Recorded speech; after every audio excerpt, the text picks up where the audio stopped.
শীতলক্ষ্যা শুধু একটি নদী নয়, এটি নারায়ণগঞ্জ রূপগঞ্জের ইতিহাস, সংস্কৃতি আর জনজীবনের অবিচ্ছেদ্য অংশ। কিন্তু দুঃখজনক হলেও সত্যি, সেই নদীর বুক জুড়ে এখন জমেছে ময়লা আর পচা দুর্গন্ধযুক্ত আবর্জনা। এখানে দুর্গন্ধ পাড়া দেওয়া যায় না, নোংরা আবর্জনা ভরা সবসময়। এই দুর্গন্ধটা আজকে থেকে না, প্রায় ৫-৭ বছর ধরে এই কাঞ্চনের ঘাটের এই দুরবস্থা।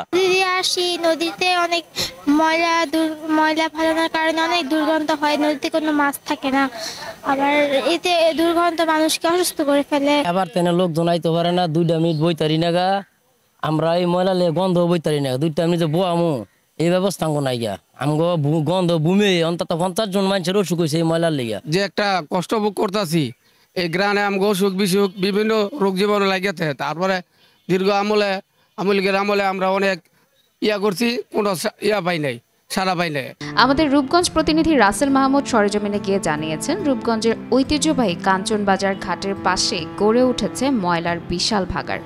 নৌকা দিয়ে পারাপারের সময় নোংরা পানি ছিটকে পড়ছে আর দুর্গন্ধের কারণে পথচারীদের নাক চেপে চলতে হচ্ছে। নদীপথে চলাচলকারী অনেক শিক্ষার্থী শ্বাসকষ্ট আর চর্মরোগের মতো স্বাস্থ্য সমস্যায় ভুগছে। এই বিষয়ে কথা বলেছেন কাঞ্চন পৌরসভার প্রশাসক তারিকুল আলম। আমি যখন দায়িত্ব গ্রহণ করি গত বছর সেপ্টেম্বরে, তার পরপরই অক্টোবর মাসে আমাদের একটি মিটিং হয়েছিল লোকাল গভর্নমেন্ট ডিভিশনের তৎকালীন যে উপদেষ্টা ছিলেন তার সাথে।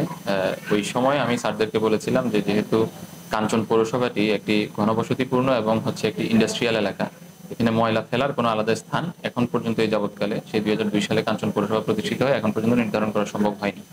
তো আমি যখন এই কাঞ্চন পৌরসভার প্রশাসক হিসেবে দায়িত্ব পালন করতে বসলাম, তখন এই বিষয়টি নিয়েই আমার প্রথম কার্যক্রম গ্রহণ করি এবং যেটা নৈতিকভাবে চিন্তা করি যে এটার এই পৌরসভার জন্য একটি ডাম্পিং স্টেশন প্রতিষ্ঠা করা প্রয়োজন।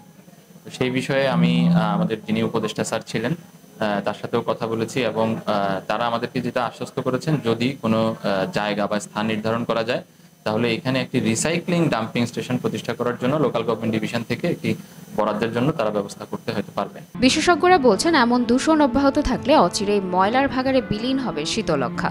এর ফলে শুধু নদীর অস্তিত্বই নয়, হাজারো পরিবার কর্মসংস্থান হারিয়ে বেকারত্বের শিকার হবেন। বন্ধ হয়ে যাবে শিল্প কারখানার চাকা, যার মারাত্মক প্রভাব পড়বে দেশের অর্থনীতিতে। তাই এই নদীকে বাঁচাতে এখনই প্রয়োজন জোরালো প্রশাসনিক পদক্ষেপ এবং ব্যাপক জনসচেতনতা বৃদ্ধি। আশা করি দ্রুততম সময়ে সংশ্লিষ্ট কর্তৃপক্ষ এই বিষয়ে কার্যকর ব্যবস্থা গ্রহণ করবেন। নাজনীন নিসা, আনন্দ টিভি।